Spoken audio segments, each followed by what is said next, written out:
بسم اللہ الرحمن الرحیم۔ اسلام ایک مکمل ضابطۂ حیات کا نام ہے۔ اس میں انفرادی تعلیمات سے لے کر اجتماعی تعلیمات بھی کامل صورت میں مکمل صورت میں موجود ہیں، اور حکومتی نظام بھی اسلام میں کامل طور پر پایا جاتا ہے۔ چنانچہ آیہ مجیدہ میں سورہ حدید کی آیت میں ارشاد ہوتا ہے وَلَقَدْ أَرْسَلْنَا رُسُلَنَا بِالْبَيِّنَاتِ وَأَنزَلْنَا مَعَهُمُ الْكِتَابَ وَالْمِيزَانَ لِيَقُومَ النَّاسُ بِالْقِسْطِ۔ بتحقیق ہم نے اپنے رسولوں کو بھیجا واضح نشانیوں کے ساتھ، اور ان کو میزان دے کر بھیجا، ترازو دے کر بھیجا۔ کیوں؟ لِيَقُومَ النَّاسُ بِالْقِسْطِ، تاکہ لوگ خود عدل و انصاف قائم کریں۔ دیکھیے، اس آیہ مجیدہ میں یہ بتایا جا رہا ہے کہ حق حکومت خود اللہ کا ہے، اس لیے کہ وہ خالق ہے، وہ مالک ہے، لہٰذا حکومت کا حق بھی اسی کو حاصل ہے۔ اللہ سبحانہ و تعالیٰ نے یہ حق حکومت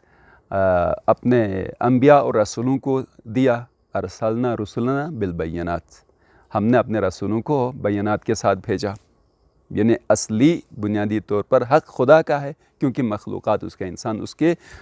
جو ہے نا بندے ہیں، تو بندوں پر حکومت اسی کی ہے جو آقا ہوتا ہے،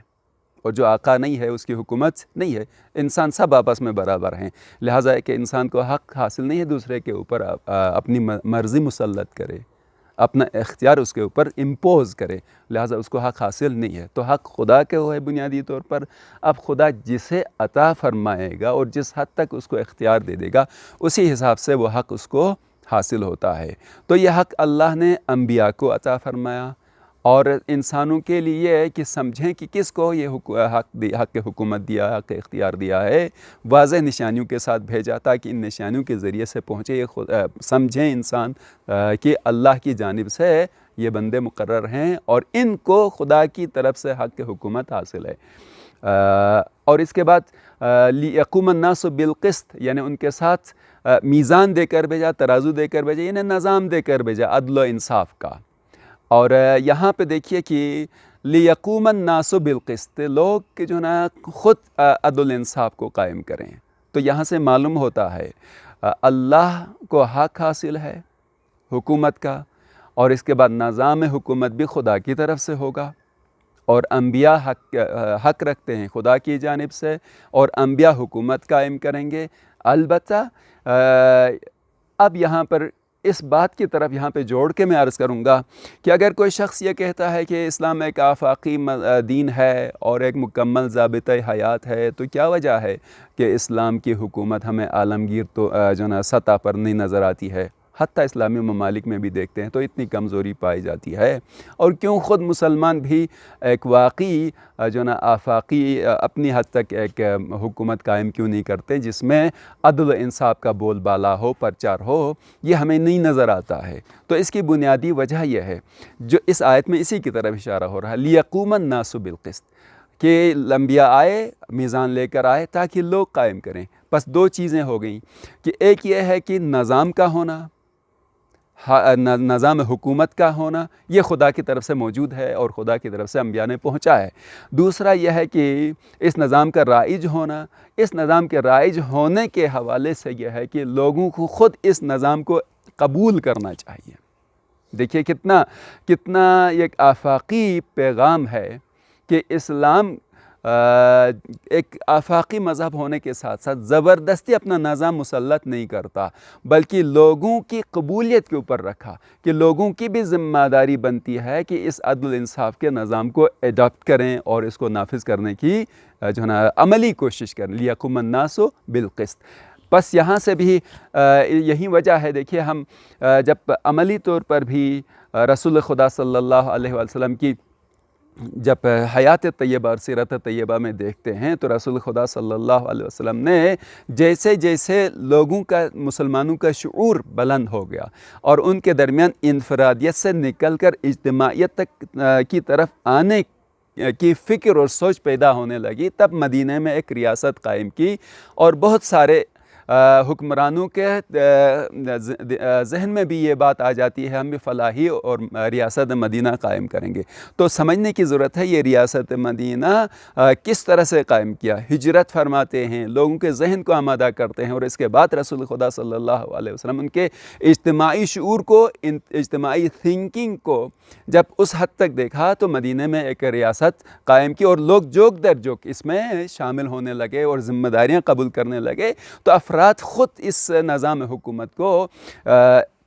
قبول کرنے کے لیے اور اس پر چلنے کے لیے تیار ہو جانا چاہیے۔ اور اس میں جو ہے جہاں تک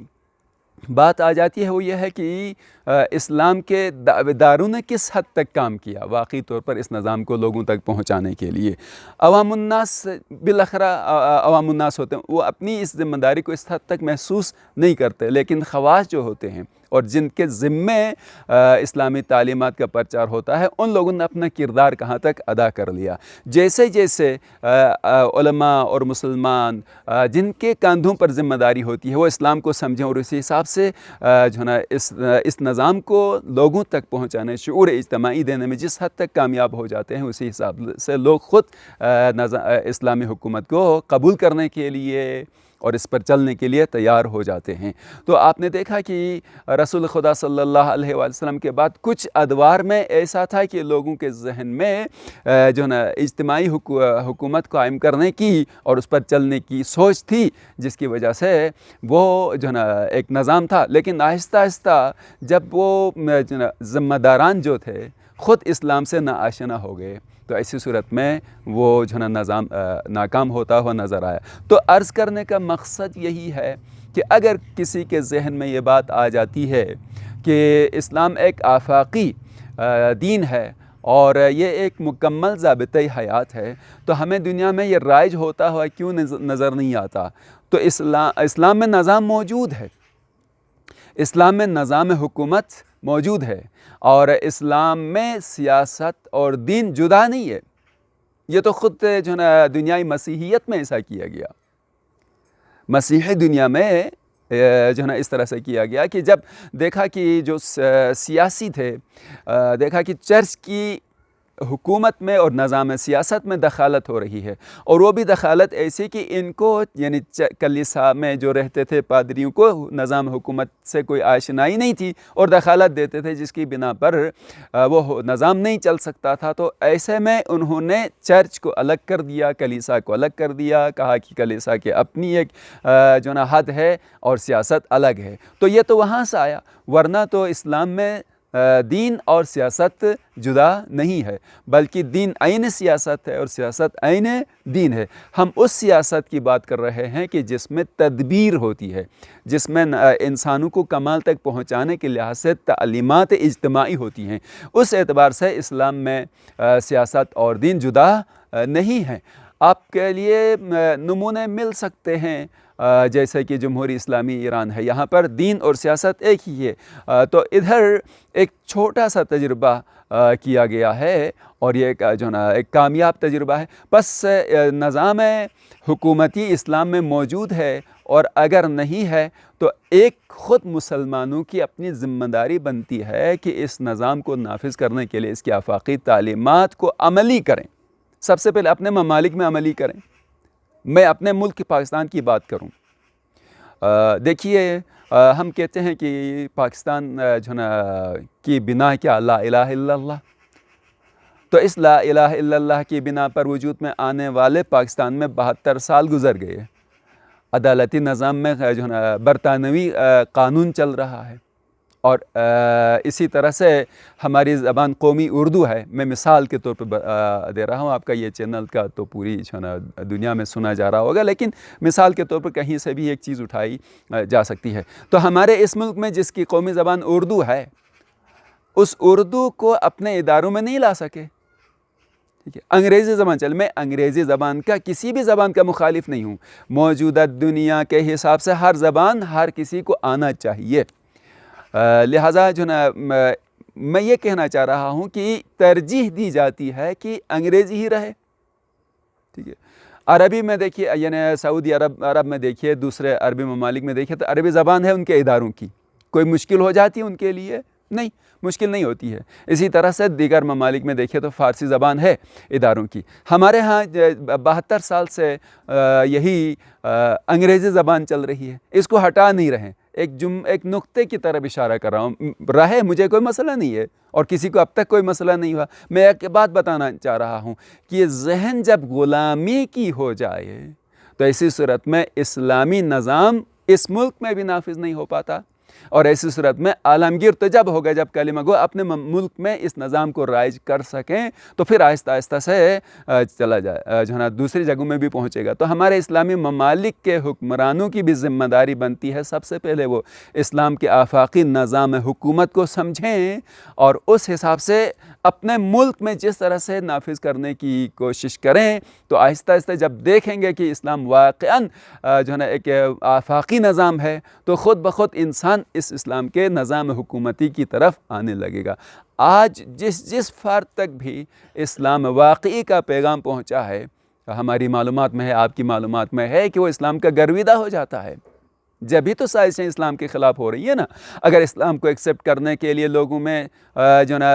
شعور نہیں آتا، سوچ نہیں آتا، لوگ اسلام کی طرف نہیں آ رہے ہوتے، تو پھر سازشیں بھی نہیں ہوتی۔ سازشیں اس وقت ہوتی ہیں کہ جب کوئی پیغام پہنچتا ہے، لوگ قبول کرنے لگتے ہیں۔ تو سب سے پہلے اسلامی ممالک کے حکمرانوں کی ذمہ داری بنتی ہے کہ وہ اسلام کے آفاقی نظام کو سمجھیں، واقعی طور پر اپنے ممالک میں اس نظام کو نافذ کریں۔ میں کسی ایک چیز کی بات نہیں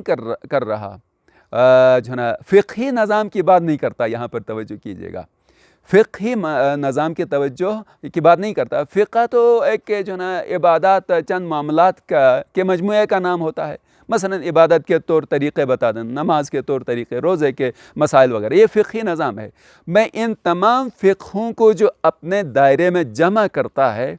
اس دین کی بات کر رہا ہوں، اس دین اسلام کے آفاقی نظام کی بات کر رہا ہوں، اس مشترک نظام کی بات کر رہا ہوں۔ لہٰذا ایسی صورت میں تمام فرقۂ اسلامی